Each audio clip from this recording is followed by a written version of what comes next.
হত্যাকাণ্ডে সরাসরি মদত দিয়েছেন শেখ হাসিনা।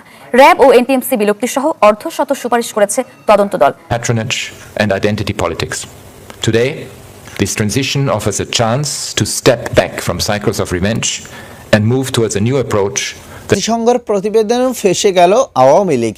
জাতিসংঘ একটা প্রতিবেদন করেছে, যেই প্রতিবেদনে আওয়ামী লীগ কঠিনভাবে ধরা খাইছে। ভাই, এর আগে এইভাবে কেউ প্রতিবেদন করে নাই, কঠিনভাবে ধরা খাইছে। শেখ হাসিনার আওয়ামী লীগ মনে হয় আর থাকছে না। কেন বলছি এই কথা? যদি ভিডিওটা দেখেন তাহলে বুঝতে পারবেন যে আওয়ামী লীগের বিরুদ্ধে কিভাবে তারা প্রতিবেদনটা তৈরি করেছে। And healing. Advancing accountability and human rights will be fundamental to achieving that transformation and change. Thank you. Thank you, High Commissioner. We will now take questions. I'd like to invite the Bangladeshi journalists who are online. If you raise your hands, then we can take questions from you. I don't see any raised at this stage. Well, actually, we do. We've got one hand. I'd rather we take 3 questions at a time. Maybe we might. Actually, we'll take the first question online from Jamuna TV. If you could please identify yourself. Then we now actually have a second question from Mehdi Hassan. So if we do those first 2 questions, please. Excellency, thank you. My name is Mahfouz Mishu. I work for Jamuna TV. It's a 24/7 news channel based in Dhaka. My question is to High Commissioner. My question is about the legal process. You know Zenexে shift করো, লাইফকে live করো। Fight the problems and ex-Prime Minister Sheikh Hasina and her then Home Minister Asaduzzaman Khan Kamal as one of the planner, and they were directed to the law enforcing agency to killing these 1,400 people. So they both of them are out of country. So will you be able to help Bangladesh government to bring back them in Bangladesh and face them the judicial process?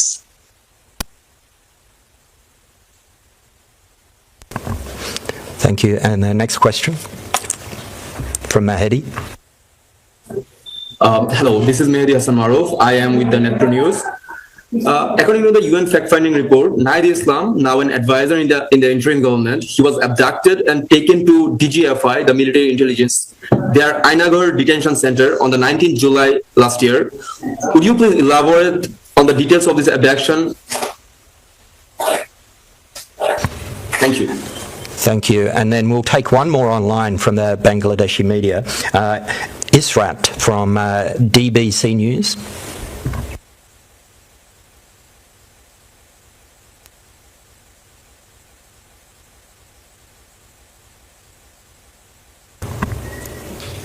Israt from DBC News. Okay, maybe we're having I think he's online. Israt? Okay, we might move on to the next one. I think he might be having some comms problems. So this one is from Kamaruzam. Yes. Kamaruzam, if you could Yes. identify the news organisation you work for, please. Yes, I'm Kamruzzaman. I'm working for TRT World, Bangladesh correspondent, Turkish television channel. Actually, you know that Sheikh Hasina, along with other top cabinet members, most of them are now in India, and Bangladesh is conducting the judicial process against the human rights violation and genocide charges, especially during the July student movement. But India, Sheikh Hasina was the #1 ally of India according to media statement and assessment, and now India is very rigid not to return Sheikh Hasina or other high officials. So do you think that in this situation, without the cooperation of India, the fair judicial process can be conducted by Bangladesh? Thank you. Over to you, High Commissioner. Well, thank you very much. I think when it comes to the first question, it is important, and that is really goes to the heart of what the report is talking about. It is about accountability. When serious, grave violations of international human rights law, of abuses of this kind are being committed, as this report documents, it is crucial that indeed accountability is served. It's also a response to the survivors and the victims and the people that my office was able to interview on the ground. We have a domestic system, and that domestic system is in need of reform. And that's what is happening as we speak. And I had a chance when I was in Bangladesh to discuss this both with the interim government but also with the different heads of the reform process that were being undertaken. And indeed, we need to ensure that there is fair trial standards, there's due process guarantees. And this reform is ongoing and is one that we need to support as much as we can from the international community side as well.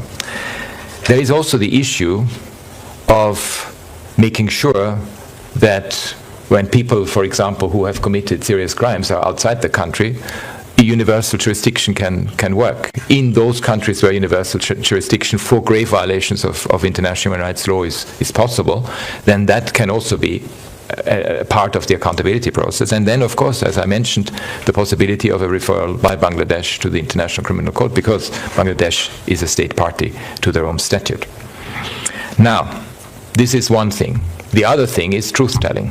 My report directly contributes to that because it establishes the fact. It's done by an independent, we don't have any stakes in the matter. What my team has done on the ground is precisely to establish the facts, to look at what happened, to interview, to look at an enormous amount of material, and to bring forward these facts and the application of the law. And that is in and of the application of the law. And that is in and of itself important because it is part of the truth-telling process. But beyond that, we also need memorialization. We need a deep healing for those who are directly affected, but for the country as a whole. And I just hope that the current reform process of the government, of the interim government, is an important contribution to this, because we hope that this new vision of Bangladesh can be given birth to, and with human rights at the center of it. On the second, there was a particular case mentioned, Nahid Islam.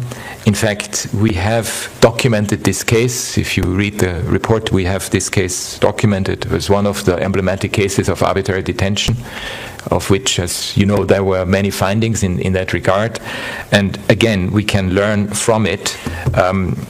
And we have indeed made sure that these cases, the way that they're documented, provide the type of response that everyone expects.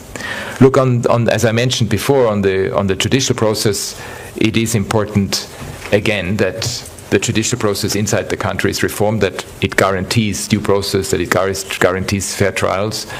অনেকেরই আশা ছিল, অনেকেরই ভরসা ছিল যে Donald Trump বাংলাদেশকে নিয়ে অনেক বড় একটা ধামাকা অফার দেবে, শেখ হাসিনাকে বাংলাদেশে নিয়ে আসবে এবং তাদের ইচ্ছা ছিল যে বিমান পাঠাবে, সেখান থেকে শেখ হাসিনাকে আসলে নিয়ে আসবে। কিন্তু এমনটা কিছু হয় নাই, বরঞ্চ নরেন্দ্র মোদীর হাতের উপরে তুলে দেওয়া হয়েছে। যদিও এটা তাদের জন্য সুখবর, সেটা এর আগের কথাও বলেছি, এর আগের ভিডিওতে বলেছে। তবে একটা কথা বিশ্বাস রাখবেন, যেটা গত ভিডিওতে বলছি, যে আওয়ামী লীগ ফিরে আসবে, কিন্তু শেখ হাসিনা বাংলাদেশে আসতে পারবে না। যদিও আসে, আসামি হয়ে আসতে হবে। এবং জাতিসংঘে যেভাবে তার তীব্র নিন্দা জানানো হয়েছে, যেভাবে তার ভয়াবহতা সেখানে দেখানো হয়েছে, জাস্ট আপনারা দেখেছেন ভিডিওতে। তো আশা করব ভিডিওটি আপনারা শেয়ার করে দেবেন এবং এই যে জাতিসংঘ এরকম একটা প্রতিবেদন তৈরি করেছে বা প্রতিবেদন করেছে, কার কার ভালো লেগেছে এবং কার কার একটু খারাপ লেগেছে সেটাও জানাতে ভুলবেন।